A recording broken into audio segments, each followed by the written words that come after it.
आमल की एकादशी व्रत।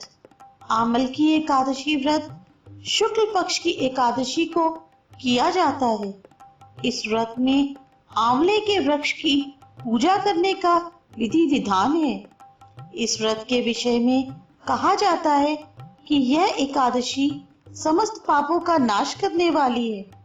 100 गायों को दान में देने के उपरांत जो फल होता है, वही फल आमल की एकादशी का व्रत करने से प्राप्त होता है। इस व्रत में आंवले के पेड़ का पूजन किया जाता है।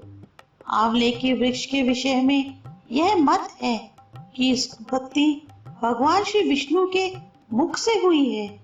एकादशी तिथि में विशेष रूप से श्री विष्णु जी की पूजा की जाती है।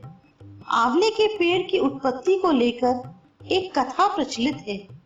विष्णु जी के मुख से आंवले की उत्पत्ति कैसे हुई?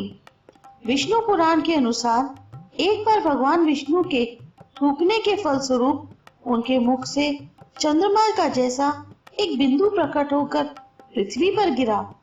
उसी बिंदु से आमलक अर्थ आंवले के महान पेड़ की उत्पत्ति हुई। यही कारण है कि विष्णु पूजा में इस फल का प्रयोग किया जाता है। श्री विष्णु के श्री मुख से प्रकट होने वाले आंवले के वृक्ष को सर्वश्रेष्ठ कहा गया है। इस फल के महत्व के विषय में कहा गया है कि इस फल के स्मरण मात्र से गौदान करने के समान फल प्राप्त होता है। यह फल भगवान विष्णु को अत्यधिक प्रिय है। इस फल को खाने से 3 गुना शुभ फलों की प्राप्ति होती है।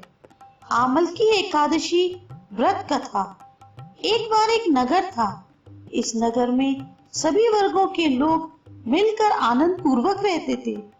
लोगों का आपस में प्रेम होने के कारण धर्म और आस्था का निवास भी नगर में बना हुआ था। यह नगर चंद्रवंशी नामक राजा के राज्य के अंतर्गत आता था। उस राज्य में सभी सुखी थे। उस राज्य में विशेष रूप से श्री विष्णु की पूजा होती थी और एकादशी व्रत करने की प्रथा उस नगर में प्राचीन समय से चली आ रही थी।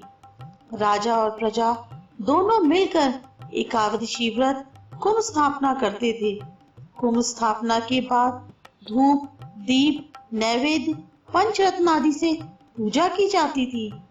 एक बार एकादशी व्रत करने के समय सभी जिन मंदिर में जागरण कर रहे थे, रात्रि के समय एक शिकारी आया जो भूखा था और वह लगभग सभी पापों का भागी था।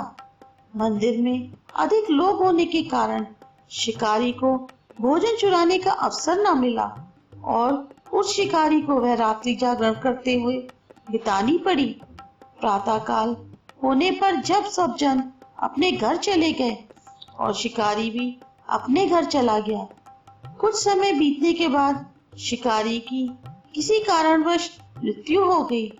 उस शिकारी ने अनजाने में ही सही, क्योंकि आमल की एकादशी व्रत किया था, इस वजह से उसे पुण्य प्राप्त हुआ और उसका जन्म एक राजा के यहाँ हुआ।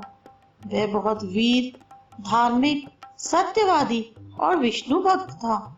दान कार्यों में उसकी रुचि थी। एक बार वह शिकार को गया और डाकुओं के चंगुल में फंस गया। डाकू उसे मारने के लिए शस्त्र का प्रहार करने लगे।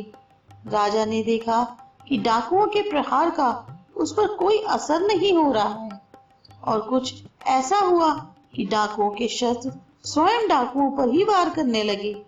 उस समय एक शक्ति प्रकट हुई और उस शक्ति ने सभी डाकुओं को मृत्युलोक पहुंचा दिया। राजा ने पूछा कि इस प्रकार मेरी रक्षा करने वाला कौन है? इसके जवाब में भविष्यवाणी हुई कि तेरी रक्षा श्री विष्णु जी कर रहे हैं। यह कृपा आपके आमल की एकादशी व्रत करने से प्रभाव स्वरूप हुई है। इस व्रत को करने से मोक्ष की प्राप्ति होती है।